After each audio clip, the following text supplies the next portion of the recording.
VGK scored two late goals in the second period, pretty much the deciding factor there in a 4-1 win in San Jose over the Sharks. We'll recap that game and much, much more right here on today's edition of Locked On Golden Knights. Your Locked On Golden Knights, your daily podcast on the Vegas Golden Knights, part of the Locked On Podcast Network. Your team every day.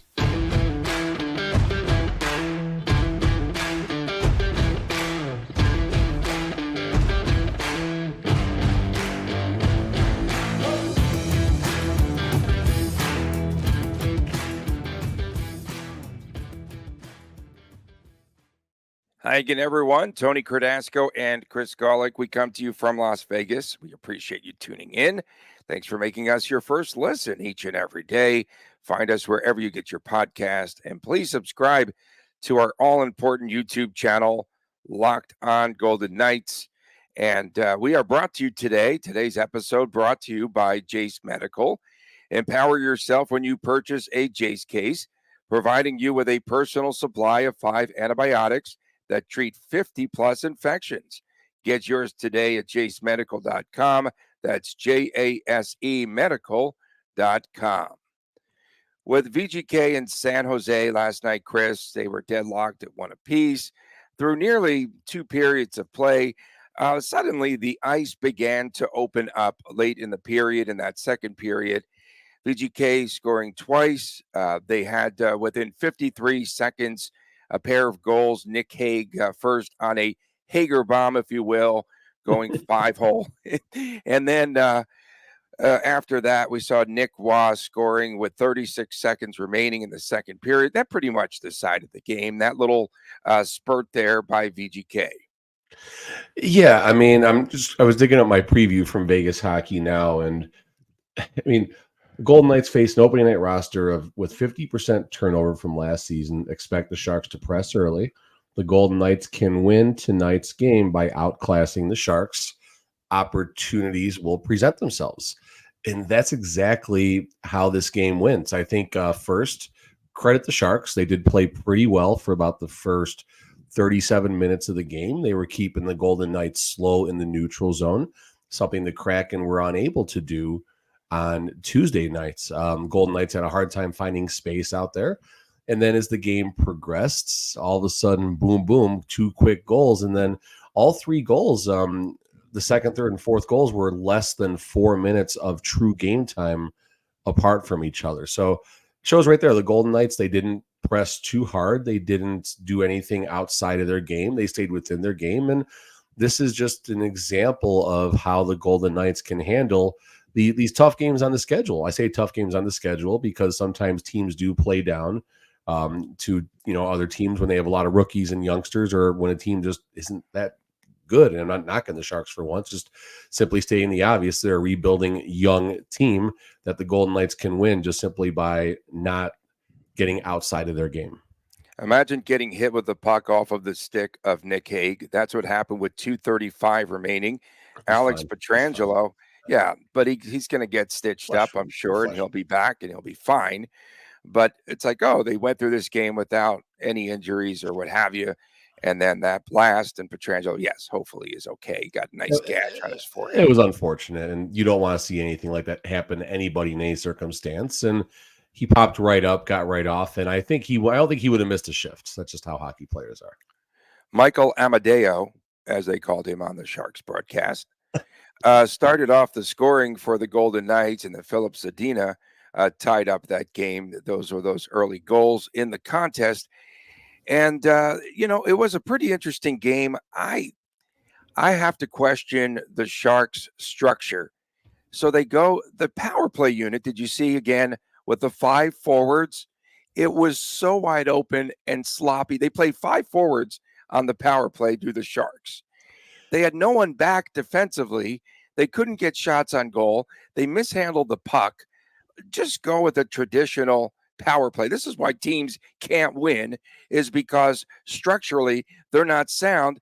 And suddenly VGK started to find gaps, and then they exploited that after the first power play was over. That's when VGK started to score the goal. That's when they scored that first goal, because No one was set. No one knew where they needed to be.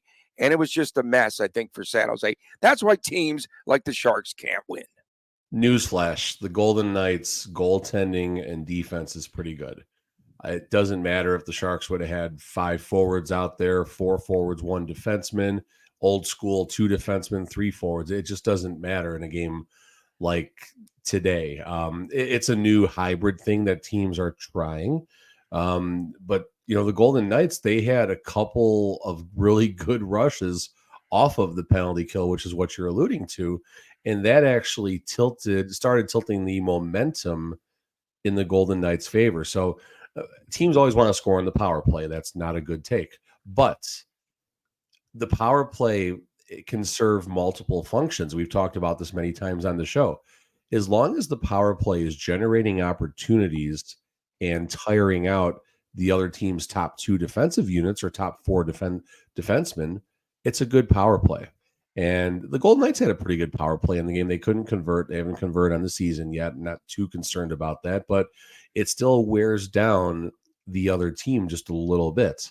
The worst thing that can happen for a team that is on the power play is when the killers generate momentum off of a successful penalty kill, which is exactly what happened. I mean, Stevenson nearly was sprung for a breakaway on one of them, and it just seemed like the Golden Knights said, screw it, we're going to just try and score. And, we don't need Riley Smith for a power kill anymore.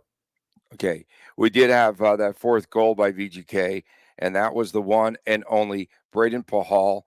The chirps were coming from everywhere. There was a terrific, I wish I could remember who tweeted out that Pahal scored his first goal after he had his name on the Stanley Cup. That's probably the first player to ever do that. I mean, if you think about it, there's probably not too many that had that happen, but that's a pretty funny. Pretty fun. Just I got a note here from the game. So the first goal, the only goal that the Sharks scored, the narrative is this weird bounce, and it just goes right to Zadina, who gets the goal, which is fine. That's the headline, but I know people don't let me talk about Mark Stone, neither does Mark Stone, but Mark, if you go back and watch the replay of that goal, Mark Stone has a clear line to the puck on the boards. Whoever got the secondary assist goes right around Stone and pokes the puck right up the boards, which is what created the opportunity for the puck to bounce off. It wouldn't even been the secondary assist because there was a couple other players that touched it, but whoever dumped the puck in and basically bounced off Hurdle's skates, so that's something to watch for. There was one more in the third period where I thought Stone lost a board battle as well. You hear it all the time from Cassidy, how important these board battles are and everything. And the captain needs to be the one setting the tone there. Now, listen, 2 back surgeries. We get it. He reminded me about his 2 back surgeries, so he's fine and good to go. But I get it. Stone can possibly just be easing his way back into it. It's game 2 of the regular season. But again, it's just, you gotta be fair. I gotta channel my inner Tony right now for a second. Okay. And, last night, so you did tweet out something to the effect that the Eichel line was buzzing and something good would happen. Eichel had 1 assist in the game, and he also had 6 shots on goal, which was music to my ears and my eyes, or however. 6, it's good. He's shooting the puck. But I saw some frustration. I don't know if you noticed this. When there was an offside, he was like, what are you doing? So who was he yelling at? I couldn't quite see. And his face was bright red. No, I think it was one of his teammates, because he was pretty fired up. Then they cut to the VGK bench. And then you also saw Cassidy upset about something. And I don't know quite what it was, but it was about VGK. I don't know. You didn't notice that, huh? No, I didn't catch that, unfortunately. I wish I would have. But I mean, listen, Eichel's going to he's not going to keep it in. And if he thinks one of his players is not doing something, I mean, he's an assistant captain, at least on the road. He's half of an assistant captain, at least.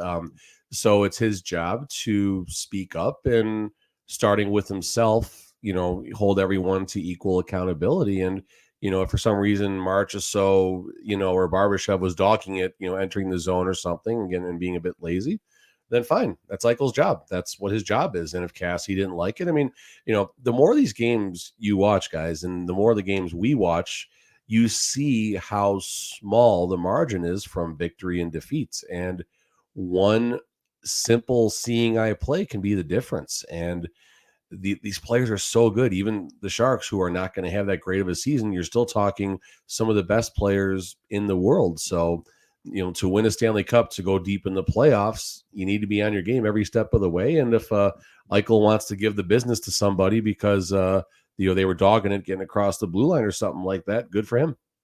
Shouldn't this be VGK's schedule? I mean, coming up next for San Jose, they've got Colorado, Carolina, Boston, at Nashville. Nashville's the first team they'll play that didn't make the playoffs. I mean, this is just ridiculous. Paul Cotter, 9 hits in the first game, 1 hit last night. They should have given him a second hit for hitting the door to the bench when he fell on his buttocks. He got hit. He got hit by the puck. Tony, come on, stop it. He got hit by the puck, although I did see Paul Cotter's mother. I don't know if she watches the show or not, but I saw she tweeted out that after the first game of the year, according to Stat News, that Cotter was leading the NHL in hits. So it's with 9. It's kind of fun watching the hockey mom go there. Right. He's got 10 through 2 games. So, and then, yes, you talked about the Eichel line. And then also we saw that San Jose early on, I think they have some potential with this team. I don't like them structurally. They did slow down the VGK transition game. Listen, this is game 1 of the season for the Sharks, and it's opening day of baseball, right? Every team has a shot, and especially if they have a good game, or if they win an opening season, hey, this just might be the year. It doesn't matter what the media says, what the odds are. There's always hope on opening day, and as the season wears on, let's see what happens. And again, this is just acknowledging the reality that the Sharks are young, they're rebuilding. It's going to be fun watching people like Eklund and Bordelot grow into their roles and see what type of NHL players they can become. And then you'll probably see some other players throughout the year too. Zadina, I thought, had a really good game. Zadina, not just because he scored the goal, but he was really the best offensive player. Did he have a good stick? Last night? Would you say? Great stick, wonderful stick, great stick for Zadina. But it's a fun storyline there. I mean, I think he was the 6th overall pick just a few years back, like 4 or 5 years ago for Detroit, right? Yeah, for Detroit's. Okay. Things don't work out. He can't get more like 15, 18, 20 points in a season, which that's not going to cut it, unfortunately. Agrees to a mutual contract termination, which basically he's betting on himself. It's not him getting fired from the team. It's simply, hey, I'll walk away. You don't need to pay me all this money anymore. I'll take a bridge deal somewhere. I'll prove myself, which is what he's doing in San Jose. And future Golden Knight next year. Coming up next, this rigged schedule, of course, continues for the VGK as they will be facing the hapless Ducks on Saturday night. Can't get over this. Okay, they play the Stars on Tuesday, Tony. Why don't you say that part then? We'll return with more right after this on Locked On Golden Knights. Hey, folks, this is the Jase Case right here. And there's all my antibiotics in the case of an emergency. And it also comes with the emergency antibiotic guide. And everyone really should be empowered, to care for themselves and their loved ones, especially in the case of the unexpected. In the case of an emergency. That's why Jase Medical offers the Jase Case. The Jase Case providing 5 life-saving antibiotics for emergency use. And it gives you the peace of mind so that you can not just hope that you have access to medication in the case of an emergency. You actually have it there on hand.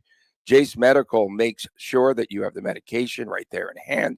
Jase Medical is simple, and they handle everything from the online evaluation to licensed pharmacy, medication, delivery, and ongoing consultation and care. Don't get caught unprepared. Save more than $360 by getting these life-saving antibiotics with Jase Medical, plus an additional $20 off you will get by using the code Locked On. Use the code Locked On at checkout at jasemedical.com. That's jasemedical.com, promo code Locked On. We are back on this Friday edition, Friday the 13th edition of Locked On Golden Knights. Are you superstitious, Golick? No, but I always have one of the ultimate joys every Friday the 13th. Kane Hodder. There we go. It's been a while since I talked to him. Kane Hodder, one of the actors who played Jason in the Friday the 13th series and stuff. He's a poker player. I met him through various events, and a huge shout out to him. Just a great guy. Shows up to charity events anytime you ask him, and great interacting and stuff like that. But I have the joy of saying happy Friday the 13th. I get to send a text every Friday the 13th to Jason from the Friday the 13th movies. So that's kind of funny. But the way him and I met, now we're going to go off the rails in the second segment. This is pretty funny, actually. I approached him once I realized who he was. I said, hey, I really, and I forgot how I said it, but, I enjoyed, your former, whatever, or something like that. He's like, former? What are you talking about, former? And the dude even has the word killer tattooed under his lower lip. So that's called embracing the role. Yeah, that's definitely embracing the role. He is a good dude. So he is a good dude, though. I've got one of my good friends who on every Friday the 13th. He had a tattoo on your lower. Never mind. Okay. Friday the 13th, he does go and he gambles because he wins just about regularly every Friday the 13th. Let's go. His superstition. I don't roll dice with them. Let's go. I just have triskaidekaphobia. That's about it. Triskaidekaphobia.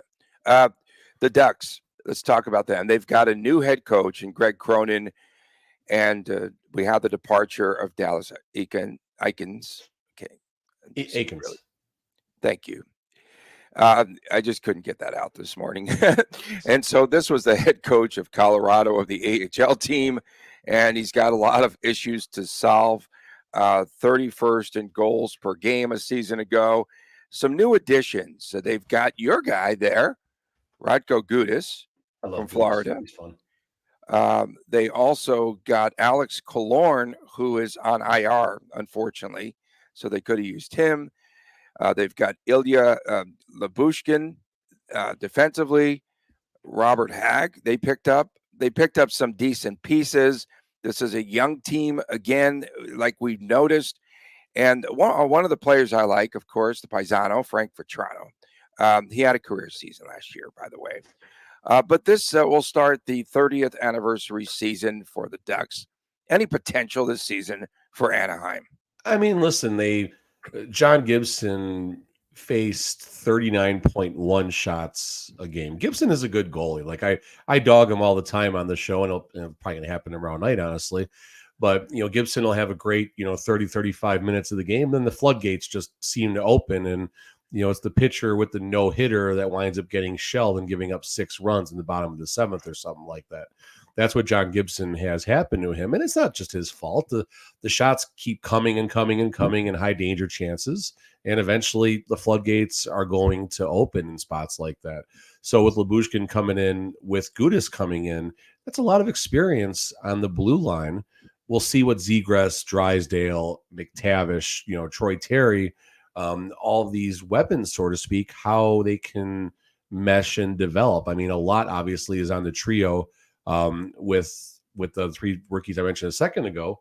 And then the player, who was it that they drafted instead of Fantilli? Instead of Fantilli, Leo Carlson. And Leo Carlson got injured in the preseason. So he's out. Sucks. Okay. He's day to day. He's day to day, which means month to month in the end. I mean, I don't know if they speak the same language the Golden Knights do, but we'll see what happens there, unfortunately. But I mean, the Ducks, it's not this year, but it's not maybe next year, but sometime in the near 3-ish years or so, them and San Jose are going to take some steps forward. I mean, you would have to assume that has to happen as long as they're drafting well. And that's obviously a big question mark. Leo Carlson versus Fantilli for the Columbus Blue Jackets. And a lot of people had those two going opposite on their draft boards. So, but again, the big positive on Leo Carlson was a little bigger than Connor McDavid and can skate just as well. It sounds like a pretty good dude in my book. There are enough pucks to go around there. So Trevor Zegras, remember, these were restricted free agents, right? At the end of the season. So Zegras, 3-year contract times $5.75 million. He's worth more than someone on the VGK that I don't want to discuss. Troy Terry, 7 times $7 million. He's not worth more than William Karlsson. Just stop. Is he worth? He's not worth more than William Karlsson. Is Terry worth $7 million? Maybe. I mean, I don't think that's that far off. I mean, it didn't. It at the time, like when there was a little bit of sticker shock when when you saw it, but I mean, looking at his points, 67, 61. I mean, Mark Scheifele just got 7.5 million in Winnipeg. So the teams are starting to spend next year's salary cap space right now. But Golden Knights aren't, but they can't. But not on Jonathan Marchessault. So where they should be spending it here, I believe, locally. The Ducks this week also claiming Ross Johnston, the right winger, off of waivers from the Islanders. So that's a new player for them. And then Gibson. We talked about him last year and over the summer when they were all those reports that he wanted out. And that got quiet. That got so quiet, didn't it? Yeah. Well, because they finally picked up some defensemen and some help for him there on the blue line. And hopefully they play better structurally than the San Jose Sharks. That's why Quinn got fired in New York. I mean, it doesn't take much. Doesn't take much. What was I can't recall the statistic that we had about Gibson and the amount of times that he faced more than 50 shots on goal. It was quite a few. Remember, it doesn't surprise me. Doesn't surprise me. I mean, again, that's where the Ducks, they at least addressed it. They brought in Labushkin or Lashushkin. I forgot. Labushkin. Okay. Labushkin and Gudis come in, and that's a lot of experience on the blue line right there to help that issue. So, at first you kind of wonder why these players are going to Anaheim, but you look at the short-term future and what this team can grow into. It's not a bad time to get in early on the Anaheim Ducks if you're a veteran looking for, a competitive spot, and you get to be in Southern California, which isn't the worst place in the world either as an NHL athlete. So we'll see what happens. Coming up next, it's that time of the week. It's time for WTF, What the Friday. We have a lot of great comments from all of you. Stay tuned. We'll get to that. We return right here on this Friday the 13th edition of Locked On Golden Knights. The NHL season, as we know, it's finally here. Will the Vegas Golden Knights reign supreme again at 2-0 with a rigged schedule? We love the NHL, and we know that you do as well. That's why we want to tell you about something called Sleeper. Sleeper is our go-to platform for the daily fantasy sports, especially daily fantasy hockey. With Sleeper, you have the chance to win 100 times. That's right, 100 times your cash on daily fantasy. The NHL has never been more exciting than it is right now with players like Bedard and Eichel, McDavid, Ovechkin, Crosby, and Makar. Simply select with more or less based on the stats with goals, points, saves, much, much more. Yes, you heard it right here, VGK fans. Sleeper offers 100 times payouts, so start paying attention. Make the right picks, and you could win big. Entries can be made in less than 30 seconds, and currently Sleeper is live in 28-plus states. Use the promo code LOCKEDONNHL, and you will get up to $100 match play on your very first deposit. Terms and conditions apply. That's Locked On NHL. Go to Sleeper and use their terms of use for details. Welcome back. Locked On Golden Knights from Las Vegas. Tony Cardasco, Chris Golick reporting from Las Vegas, where yesterday I was on the Strip, Chris, and in addition to all of the traffic, we had protests going on the Strip. I mean, it took me about a half an hour to go from the south end of the Strip for one meeting to Mountain West Conference WCC Media Days at Resorts World. Just avoid the Strip, folks. That is my PSA. Helicopters. And that's not my WTF. I haven't even begun to strike here.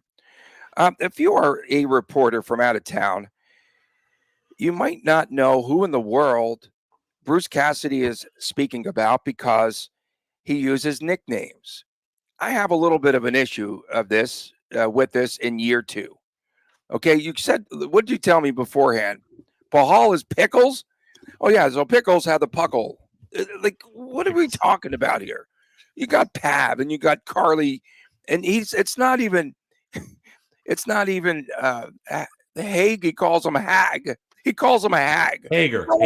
Calls him Hager. No, he called him Hag the other night. Yeah, whatever. Pay attention, bro. Carrier. A lot of the reporters, these are press conferences, folks.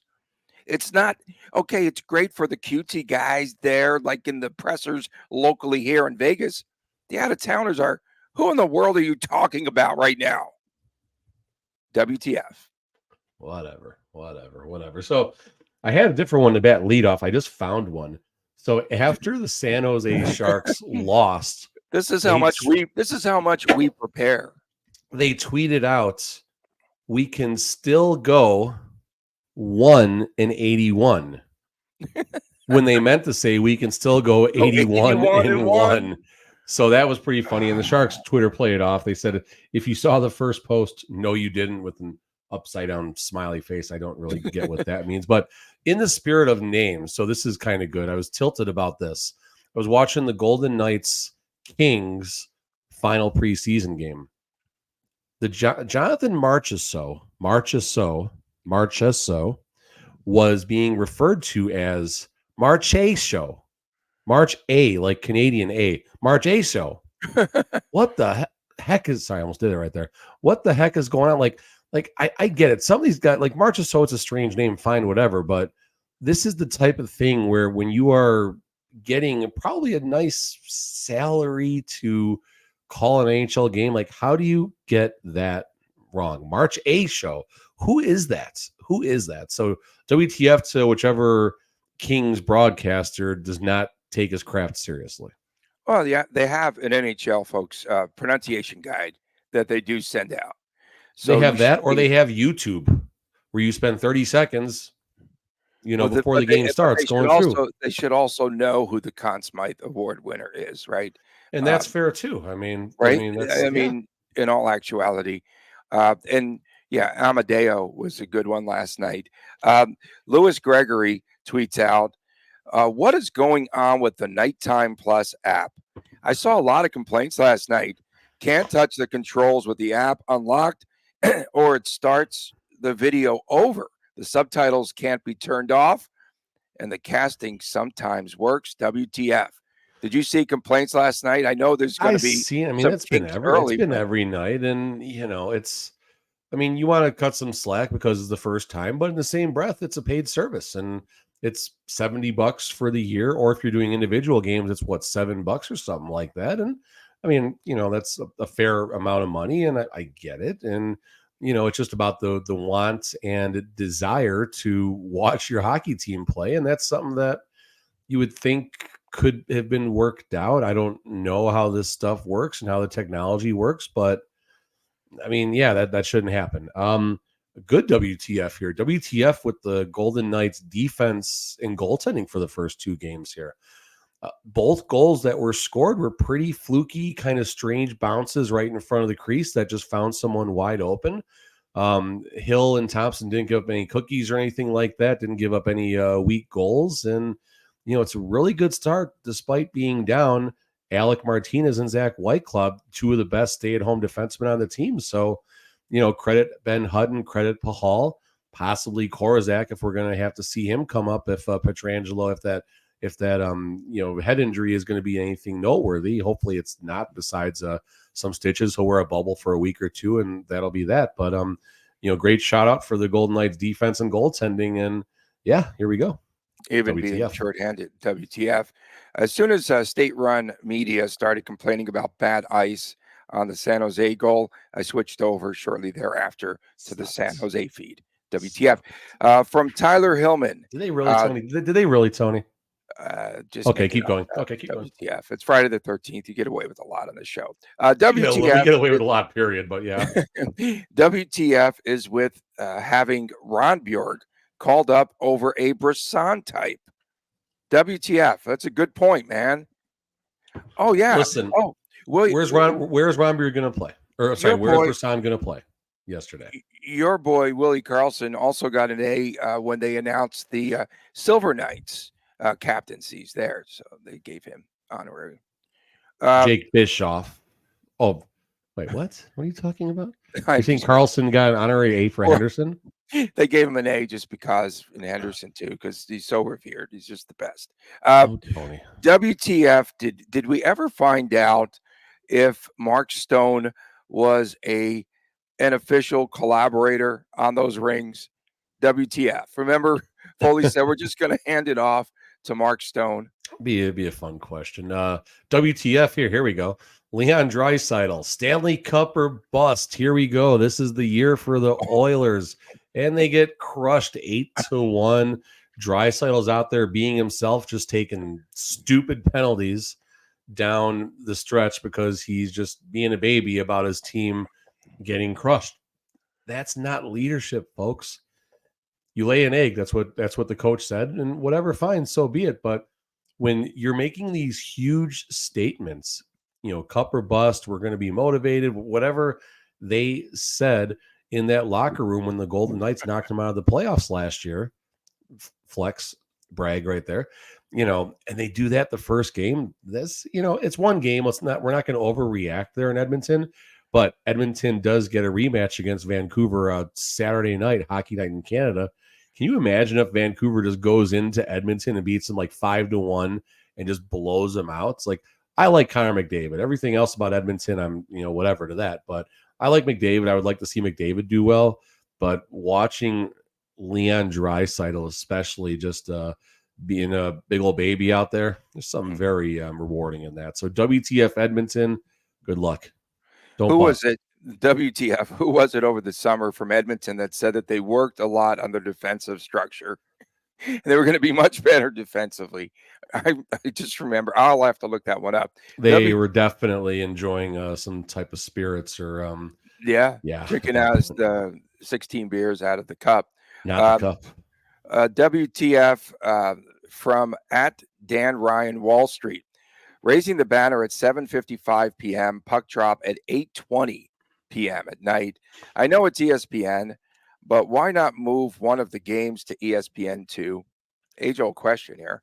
Family in front of us left in the second period as they had young sons. We were outside waiting for the cup at 2 p.m. before we went inside and waited for the banner. Long day, WTF. And even if so they chose to get there at 2 p.m. and make this an 8-hour day. But even well, you were out there.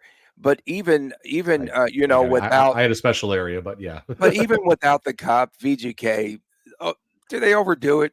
Perhaps on opening day, gold carpet. But they do it. But this is what they do every year. Every year, I get it. It's Vegas. This is what you do in Vegas. You overdo it. You make it gaudy. You make it tacky. This is what we do, and those are, in this case, those are compliments. Okay, WTF.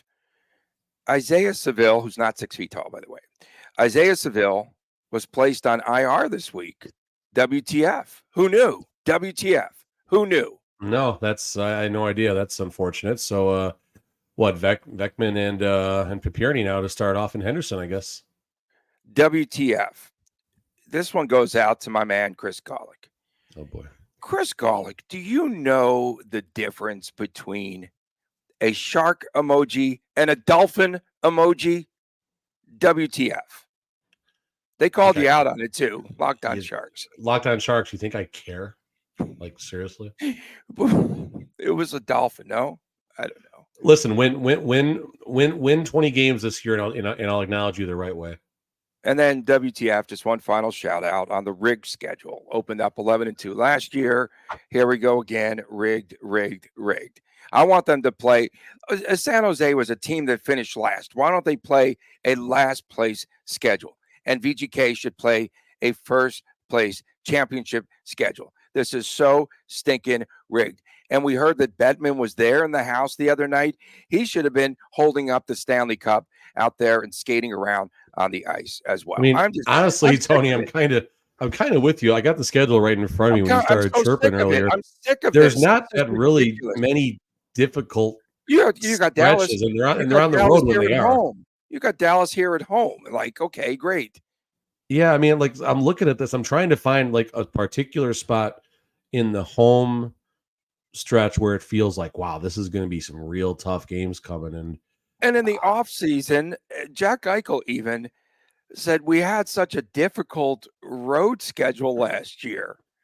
When I was in, back there on the East Coast in Buffalo, we played, all these games. The travel was easy. Oh, man, come on, guys, really? The schedule isn't that bad, honestly, guys. Like, I'm I try not to give Tony too many props when he starts chirping about this nonsense, but it's a fair schedule. If you guys look, like, there's not one pocket on the schedule where I say, my God, this is like a killer. Like early on, remember last year, Tony, they had an early 5-game road trip, and Right. it was a tough road trip where, like, if they Yep. go 3-2, this is a good start, and they went 5-0, and I think the Flyers were up there, but the other 4 games were pretty good, were pretty tough. Yeah, no, that was pretty good. One final WTF on the way out: relegate UNR. So, of course, an alum. Hope they beat the stinking pants off of Nevada, Reno, whatever they're calling themselves these days. They think that they're Nevada's team in school. Let's just blast them and take home the Fremont Cannon once again. We appreciate everyone tuning in. For my man, Chris Golick, I'm Tony Cardasco. Hey, make sure that you definitely go and subscribe to the YouTube channel where you can find us right here. If you haven't yet, if you're just tuning in via the audio channel, go to the YouTube side and come to the darker side. I don't know, whatever that might be. We appreciate the everydayers, and we'll see you again right here on Monday on Locked On Golden Knights.